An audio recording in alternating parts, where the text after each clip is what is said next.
Hello and welcome to this DW Business Special. I'm Chris Kober in Berlin. Today we'll be talking about German car makers' global battle with accelerating Chinese competition.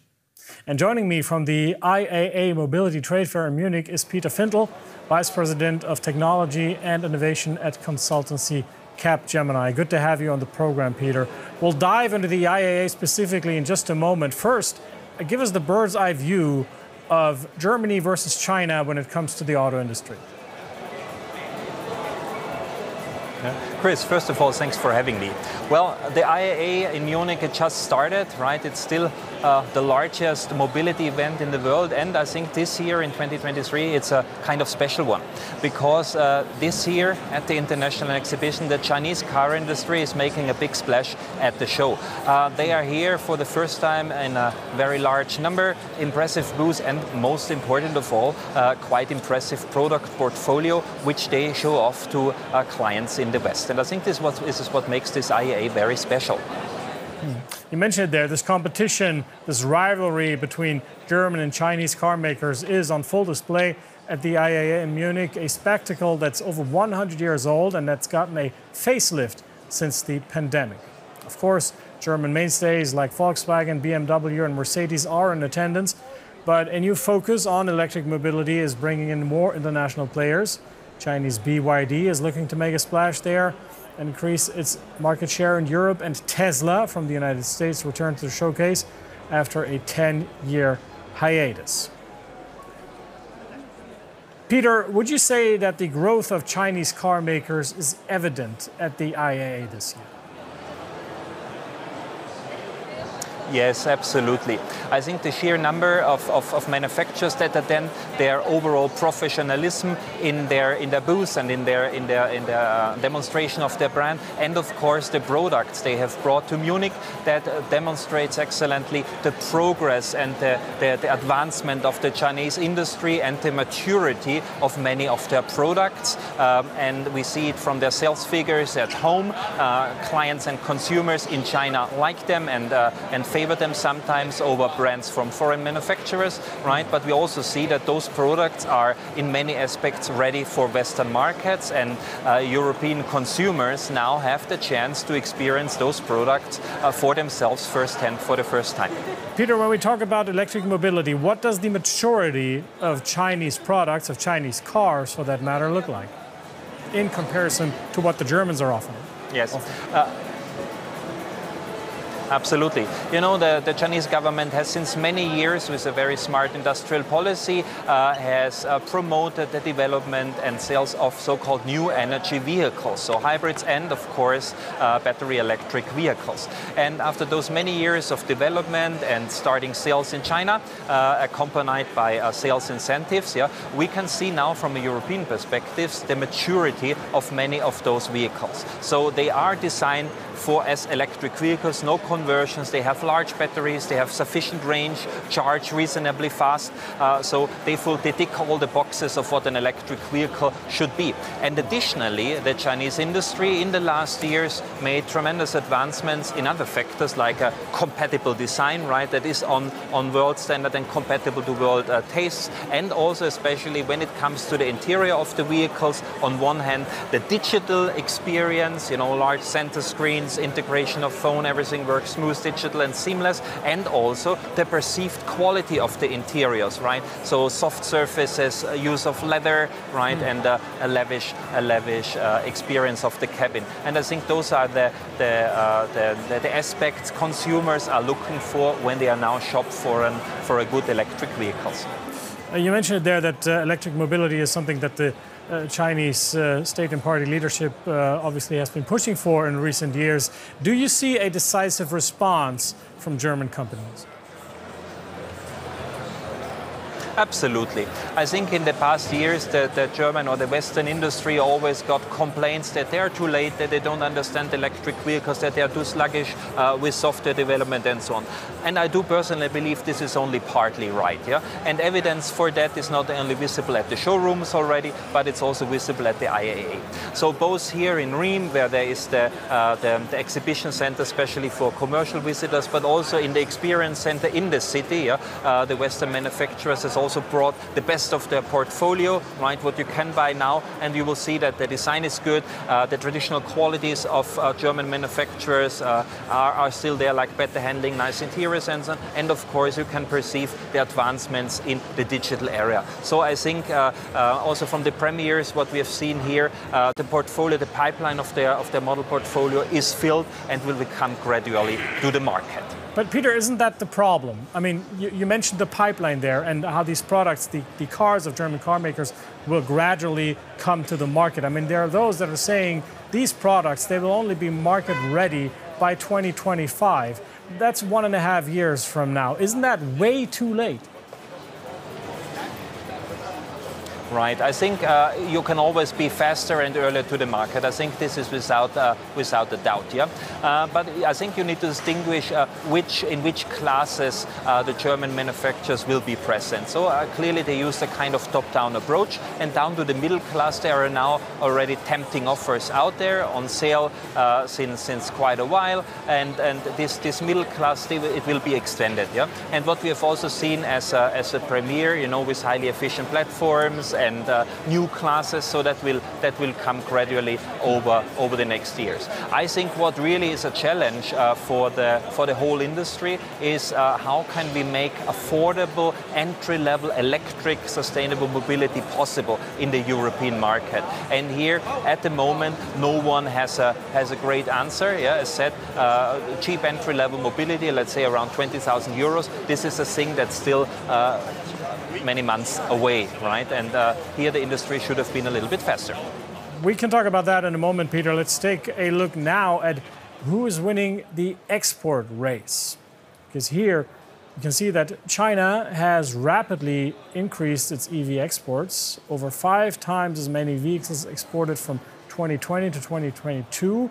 Germany also increasing, but at a much slower rate. And China is expected to rapidly outpace Germany, predicted to hit the 3.5 million mark for EV exports by 2025. Peter Fintl, back to you. So far it has been the domestic Chinese market for electric vehicles that's been growing there. Where are these exports going? Right, yeah. I think that the issue you mentioned, yeah, this is a typical pattern of the Chinese industry. Yeah.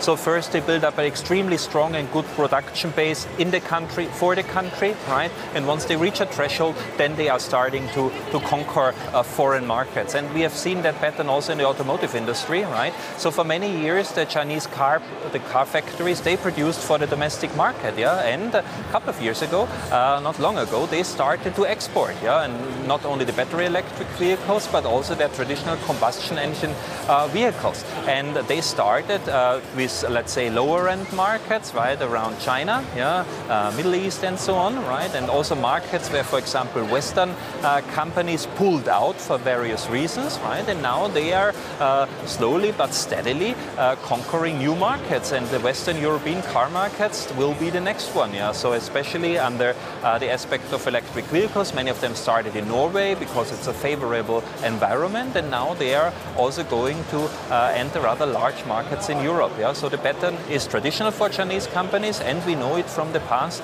that they are quite successful in their way doing so. Okay, Peter, is the European market the prime target for the makers of Chinese electric vehicles? And if so, why?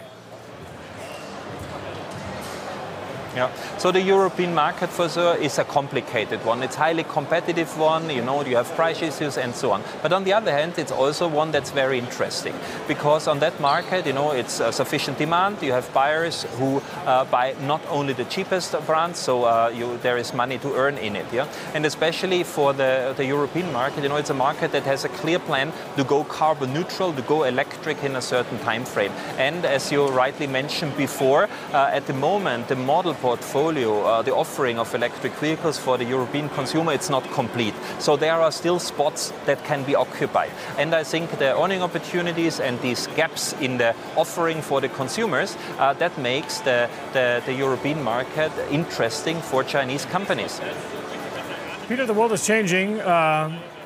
all around, and within the car industry, of course, it is changing as well. Nevertheless, Hildegard Müller, the president of the German Association of the Automotive Industry, believes that individual mobility will remain appealing to people.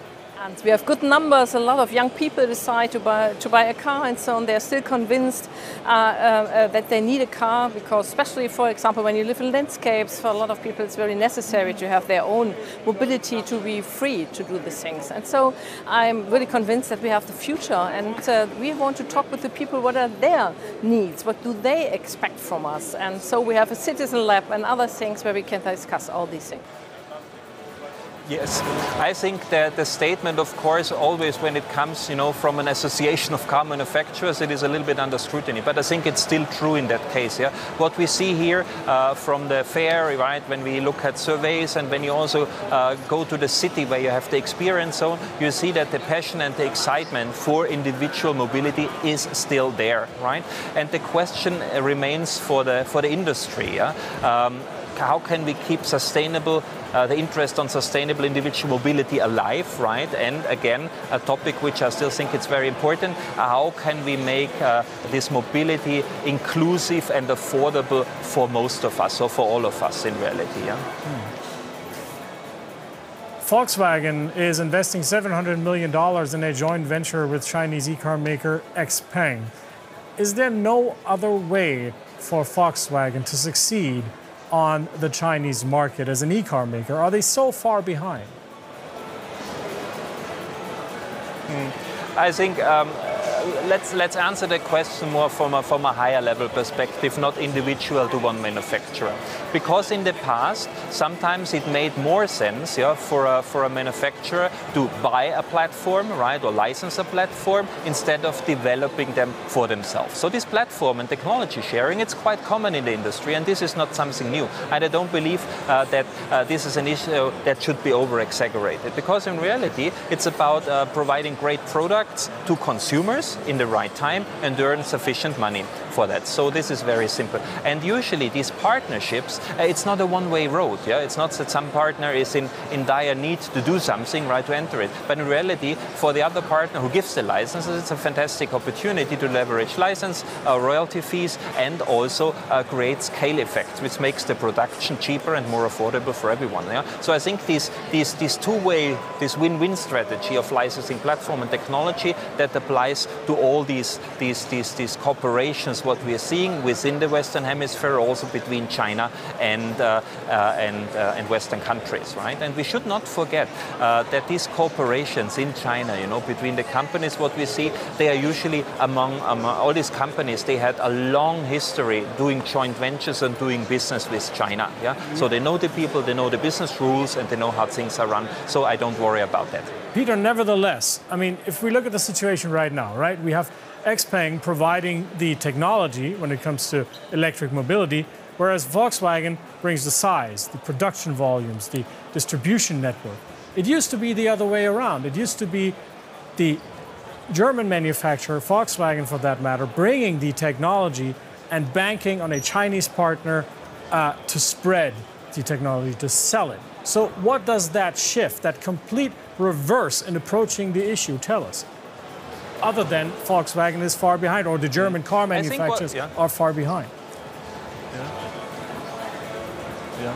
I think what we see here is a sign of the changing times of the modern world, right? So we often look at China, as the workbench or the manufacturing house of the world, yeah. And this is very outdated, because China has made a huge advancement in the past years, and as you rightly observe, China possesses interesting technologies for Western companies, right? And it's not the only way that this know-how transfer or this technology transfer is just going from west to east. Yeah? We need to accept that China has plenty to offer, and we should take advantage of this, by ignoring offerings on the world market. Yeah, usually doesn't make us smarter, faster, or better. Yeah, so I think this technology exchange between east and west, in that direction. This is something what we will see more in the future, and which in the end we should welcome, because it fosters collaboration and increases ties and propels business. Our correspondent Christy Platzen has been covering the IAA in Munich, And I asked her how the trade fairs changed with such a big Chinese presence there. Let's take a listen. Well, what I can tell you, Chris, is I have never heard so many German people speaking Chinese as I have today. We heard it in the Volkswagen speech. I heard it also just on the floor, maybe just little bits of Mandarin that German business people were throwing around. I also spoke with the CEO of Cupra, a Volkswagen brand. He also was saying he's speaking Mandarin and that actually some of Cupra's cars are being produced in China. So what we are seeing here is some attempt at synergy between the Chinese and European markets, maybe learning from each other, but also maybe keeping, in a way, it's keeping your friends close but your enemies closer. So a new closeness there at the IAA in Munich, the mobility fair there. Peter, back to you. You are quite certain that this closeness between German and Chinese car makers, that this is something good, that there's not a threat of theft of technology, of intellectual property, or that one might be going down in comparison to the other? I think certainly in every cooperation you need to be clear about your rights and duties. So this is normal with whomever you cooperate, nationally or internationally. Yeah? But generally I do believe that the cooperation with the Chinese car industry, especially with startups, yeah, provides an opportunity for the established manufacturers in the West and also in Japan or wherever, right? So that they can get access to new technologies, fresh ideas, fresh organizations and processes, gain speed, right? And reinvigorate their processes. Peter, people need to buy cars for car makers to make money. It's as simple as that. How much is that business at risk given the current economic environment? Sluggish growth, high inflation, and a prospect that people have which is much more gloomy than it used to be in the past. Absolutely. I think the current economic condition, not only in Europe, but also worldwide, what we see, this is a big challenge for the mobility industry as a whole. Yeah? As you rightly mentioned, the car industry, we have seen very nice profits, full order books, yeah, but a lot of those effects has been due to COVID, due to backlogs from the semiconductor crisis and so on. Yeah? And these order books, they are now drying up. Yeah? The products get delivered, but where are the fresh orders? And this is a big challenge because with people, you know, seeing problems and challenges around them when they open the newspapers, listen to the podcast, right? So clearly they start saving money, and this is insofar a challenge for the industry because on one hand the industry has ratcheted their prices up in the last years, especially with electric mobility. Yeah? Comparable car prices got higher and higher, and some of those models, they are now priced out of their consumer league, so that's an issue. And on the other hand, we see from many Western manufacturers a lack of affordable entry-level electric mobility at the moment. This gap, as you said before, will not close this year, right? And I think that these gaps in the offer portfolio, that can be an additional entry point for Chinese manufacturers because they have potentially suitable models already in production now that can be adapted to European markets, and of course they have the production capacity and production costs that make this price point possible and still earn money. And already have high production volumes as well. So Peter, what do you think will the response on the German, on the European side be? Lower prices? So I think that the German or European car industry is very well aware about the challenges that are coming from Chinese manufacturers. Yeah? And price is one of those. And for the European car industry, yeah, so there are only some ways out. Yeah? So they will take up the challenge. They will need to see how they can produce their vehicles much cheaper, more cost effective. Also how they can develop them vehicles much more cost effective. So we're talking about platform efficiencies and so on, yeah, and or if cooperations with foreign manufacturers do make sense in order to cover that opportunity in the market. Peter Fintl, thank you very much for your time and your analysis. Peter is Vice President of Technology and Innovation at consultancy Capgemini.